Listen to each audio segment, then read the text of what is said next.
Today, I want you to go to the book of John, chapter number 6. Book of John, chapter number 6. Now, I wanted you to see in particular, there are several accounts in the Gospels about this particular event that took place, and there are others that speak to being in the storm. And I think it was appropriate. We've been through a storm this past week. We've been through a lot of danger, a lot of situations that were extremely dangerous and could have been very harmful. But the whole time, the Lord has watched over us. He's given us a safe place to live. And there was damage, yes. People lost, like Darnell Farms and Bear Hunter Campground. They suffered loss, but not loss of life. So we were blessed in this area that the Lord has watched over us. I mean, many are complaining that we don't have cell phone service. But what did we do before cell phones? We lived. And I believe if they go out again, we'll live. It's just we're not going to have that instant communication that we're used to. But here in John chapter number 6, it starts with the feeding of the 5,000. And everybody's familiar with this. This little boy comes and he has 5 loaves of bread, barley bread, which is rough, tough bread, and 2 little fishes. And you think about that, that was a pretty good lunch for a young lad like that. 5 loaves of bread, and of course the loaves were probably small, but 5 loaves of bread and 2 fishes. And Jesus had them all sent down in companies. And then once everybody had received their food, everybody received food, more than enough food, it says, the fragments were taken up that the people didn't eat. The disciples went back with the baskets and collected everything. And they ended back up with 12 baskets full of bread. Okay, 12 baskets full of bread. So having seen that miracle, having seen those bottomless baskets, as it were, full of bread and full of fish, and seeing that miracle that Jesus did, now what happens is Jesus constrains his disciples to go across. And I want to read John 6, and then we'll go over to Mark chapter 6 and look at the description there. And starting in verse number 15. He said, when Jesus therefore perceived that they would come and take him by force to make him a king, he departed again into a mountain himself alone. And when even was now come, his disciples went down into the sea and entered into a ship and went over the sea toward Capernaum. And it was now dark, and Jesus was not come to them. All right, so Jesus didn't meet them with a boat, nothing like that. He sent them on ahead while he departed, it says, alone into a mountain, himself alone. So here the scene is that once Jesus fed these people, boy, they got excited, right?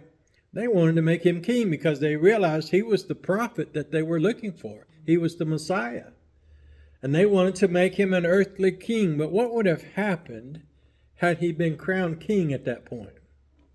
You think Rome would have allowed that to happen? No. Rome would have nipped that in the bud pretty quick, because remember, Jerusalem was under Roman rule at the time. And Rome's not going to put up with any type of revolution. Now, of course, we know Jesus could have handily defeated them, but Jesus' purpose, the first visit, was not to be a king, but rather to be a Messiah and a Savior for us.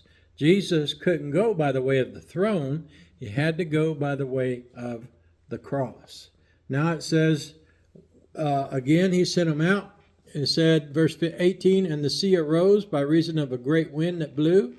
So when they had rowed about 25 or 30 furlongs. All right, now I had to do a little calculating there. Got my shoes off and my fingers and figured it out that a furlong was about 600 feet.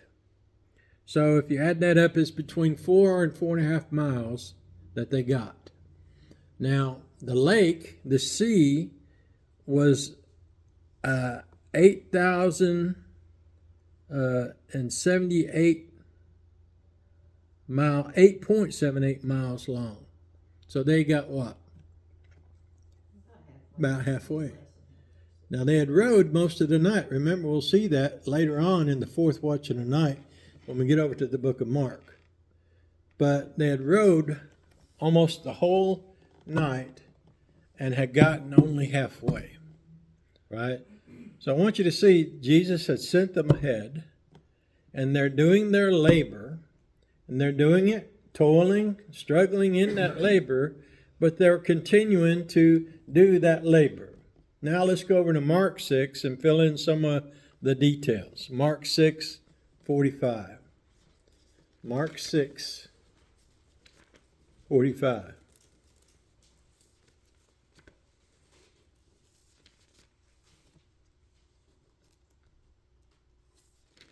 Now look how it reads with Mark's verse 45. It says, "And straightway he constrained his disciples to get into the ship and to go to the other side before Bethsaida."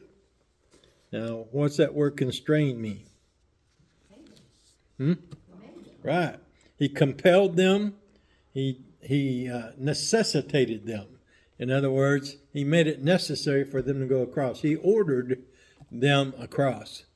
Now, here's the point. Jesus is telling them to go. Now, no doubt they kind of had a few questions. Well, where are you going? Why are you staying here? Are you going to want to be king or something? Are you going to want them to get you to be king or something? But remember, when he left them, he was going up into the mountain. All right, so let's read that. And it says, verse 46, "And when he had sent them away, he departed into a mountain to do what? To pray." And I like that. It shows you that Jesus had a little bit of mountain blood in him. He liked to get alone in the mountains and pray. Now, one of the advantages of being up on a mountain close to the sea is, what could he see while he was praying? He could see his disciples rowing and toiling in the night, rowing that boat. He's watching over them. And I want you to see that even in the storms, guess who's watching over us? And guess who's praying for us even in the storms? So he got alone in this mountain to pray. Now look at verse 47. "And when even was come, the ship was in the midst of the sea, and he alone on the land." Now I want you to see that. Where are they? In the midst. Where's that? In the middle. So our calculations here are right. So if the lake's a little over 8 miles, and they rowed all night, and it's a little over 4 miles, they're halfway in the midst of the sea. So you see how the Word of God can confirm itself like that if you look at those little details. And he was alone on the land. Now I want you to see that too. He didn't have anybody with him praying. He wasn't participating in any revolutionary conspiracy, meeting with the people that were going to make him king. He wasn't doing any of that. He was up on the mountain praying and watching over his disciples. And that's much like it is today.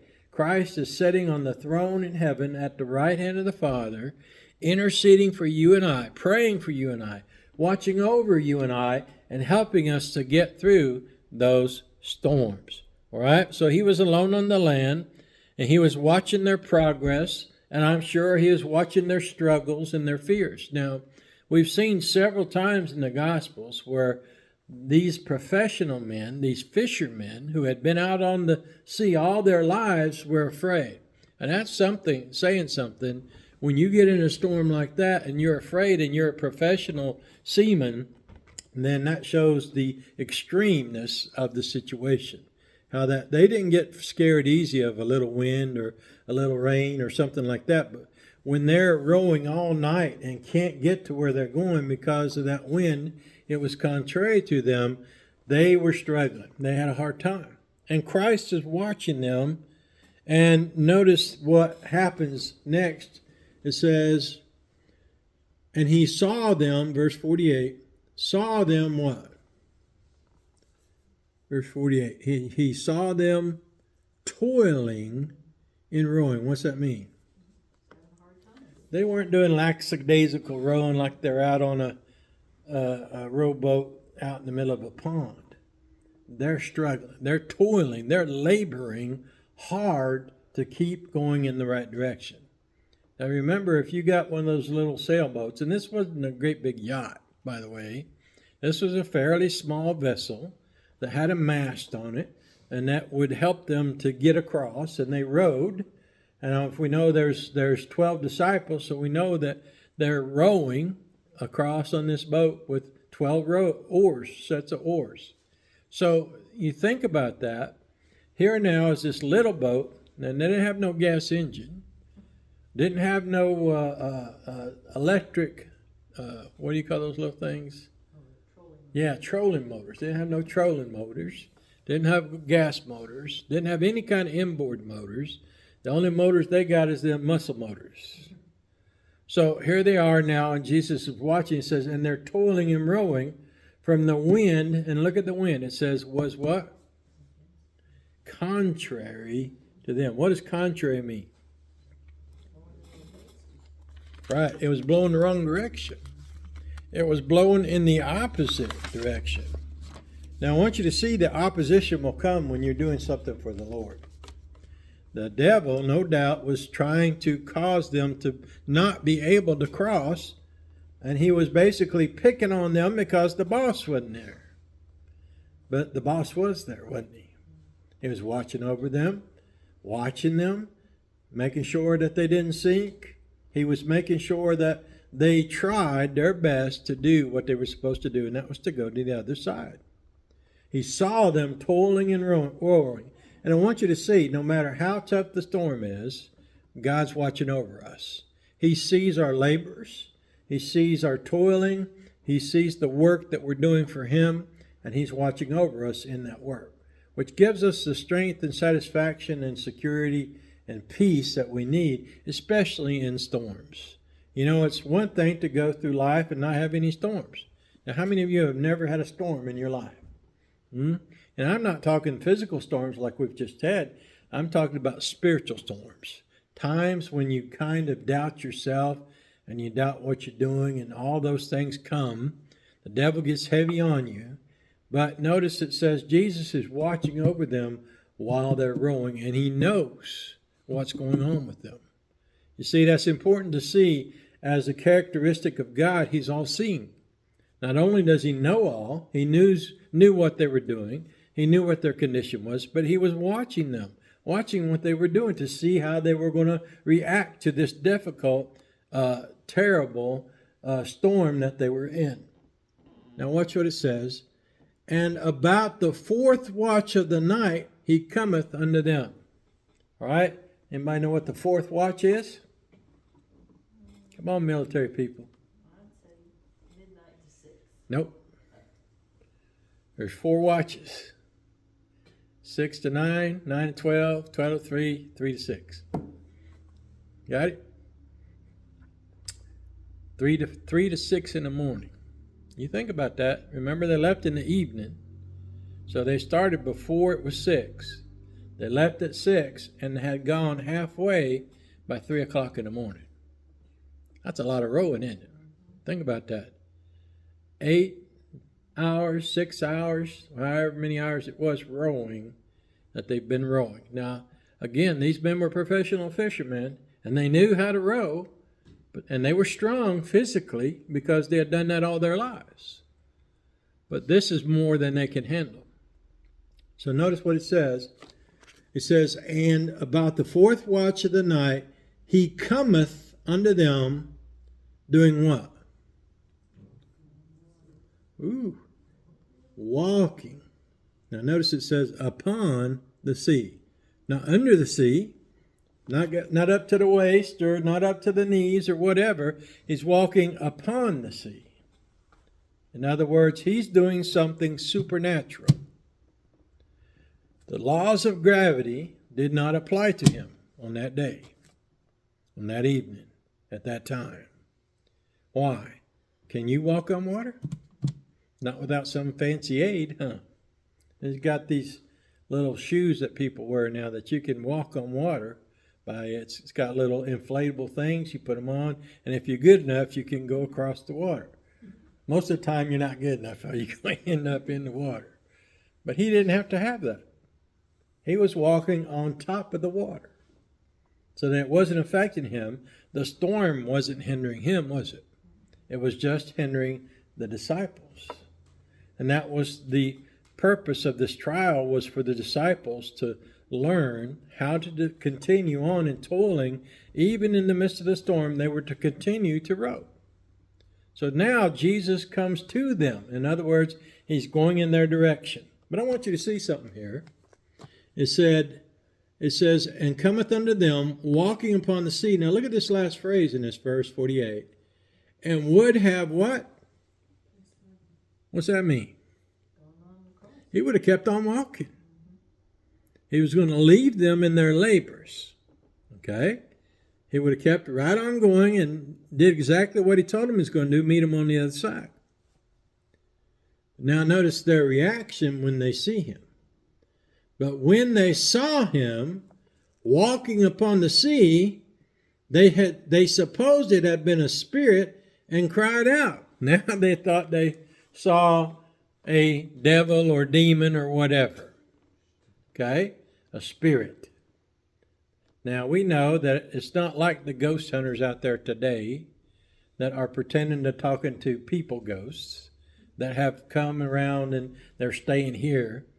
We know from the Word of God that when a person dies, what happens to their soul? One of two places, right?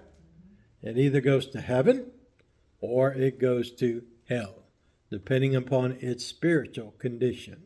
So there are no souls of men wandering around stuck here on this earth and all that nonsense. That's all nonsense. But there are demons and spirits around us. Remember, the devil is the principality and power of what? The air. And all those angels that fell with him are still with him around us in the air. So all these people that on these ghost shows are talking to ghosts, those are demons they're dealing with. They're pretend. So they're playing with demons, whether they know it or not. But the point here is that they thought that he was one of those fallen angels, a demon, a spirit. All right? So it said, and cried out. Now they're scared. They were worried before. Now they're scared. They think they've seen a ghost. They thought that maybe that angel was the death angel coming to get them in the boat. They didn't know. But I'm sure that was in their mind. Hey, well, wait a minute. We're about to go to the bottom of the sea, and this angel of death has come to get us. I'm sure that's what was on their mind. But see, you see, they cried out, verse 50, for they all saw him. Now, I want you to see that. There wasn't a person on that boat that did not see him walking on the water. It was designed, this miracle was designed so that everyone on board saw Jesus walking on the water. Why? So that they could testify what had happened when they went out on that boat that night. They could stand up in a court of law and say, yes, I saw Jesus walking on the water, and it wasn't just me, but all the others that were on that boat saw Jesus walking on the water. And I want you to see that, for they all saw him. It wasn't just Peter told us that they saw him. No, every one of us saw him walking on the water. And it said, and were troubled. Now they're trying to figure out, well, what's going on? Is that Jesus? Is that just a spirit come to take us home? We're troubled now. We don't know what's going on. So they began to be weak in heart. Now notice what happens. How long did it take Jesus to fix that? It says, and immediately. I want you to see this troubling in their heart was what Jesus was going to deal with. And immediately he talked with them. Now that spirit's not going to talk to them. If he's going to escort them on to hell or to heaven, he ain't going to talk to them. He's just going to snatch them up and take them, right? Well, Now notice what Jesus does. Immediately he talketh with them and saith unto them, what? Be of good cheer. What's that mean? Cheer up. No worries, be happy. I heard Doug say that. All right? That would have been what he's trying to do now, is to get them out of that troubled fear of dying and this ghost apparition coming upon them. He says, fear not. And then notice what else he says. It is I. And when he said that, boom, the light clicked on in their minds. Their eyes were not shaded over by fear anymore. They realized it was Jesus. It said, for they all saw him. Be of good cheer, it is I. And what's the next part? Be not afraid. So it's not no booger. It ain't no witch. It ain't no sorcerer. Ain't no demon. It's me, guys. It is I. And when Jesus used that term I, he used it very sparingly, and he made a point when he said it, it is I. He's making that point to let them know, hey, this is the Son of God. This is Jesus, the sovereign, the one who controls the land and the water, and he controls the storm as well, because look what happens. It is I, be not afraid. And he went up unto them into the ship, and what happened? And the wind ceased. Now they can row. Jesus is waiting on them to get to that point to show them his power again over nature. Now, remember, he'd done this several times in his ministry. Remember when he first called out his disciples and they were out in the boat going across? He went down to sleep, laid his head on the pillow, and was asleep. And the storm came up and was blowing, and then he got up. Said, "O ye of little faith," got up on the deck and said, "Peace, be still," and what happened? It was still. Here he gets in the boat, boom, instant calm. And you think about that. When Jesus is in your boat, peace is going to come. That calm is going to happen. We must look to Jesus to come in our storms. We must look to him, cry out to him, and to have him come in the storm to give us that peace. And look what it says. It says, and he went up unto them into the ship, and the wind ceased, and they were sore amazed in themselves beyond measure, and wondered. Now, they can't get over this. And I want you to see that Jesus did this. He wasn't just doing it to impress them, but he's getting them to be dependent upon him, to rely upon him, to realize who he truly was. And he had to keep showing this because they had hardened their hearts. Look what it said. It said, for they considered not the miracle of the loaves, for their heart was what? I mean, they saw Jesus do that miracle with the fishes and the loaves. They had just seen that miracle in their eyes and witnessed it and partook of it. They ate some of that bread. They ate some of that fish. And they knew that there were only 5 loaves of bread and 2 fishes. Now, how did 5,000 people, plus the 12 disciples, plus Jesus eat, unless it had been a miracle? And then take up 12 baskets full. And no doubt those 12 baskets would go to the poor and the needy as they come to them. But I want you to see that, but it says, for they considered not the miracle of the loaves, for the heart was hardened. Now, it's easy for us to get hardened hearts when we're in trouble. We get a little hard and we think that God's abandoned us, but I want you to see this. Jesus was right there watching. And Jesus was right there coming close to them. He was going to keep going till they cried out to him.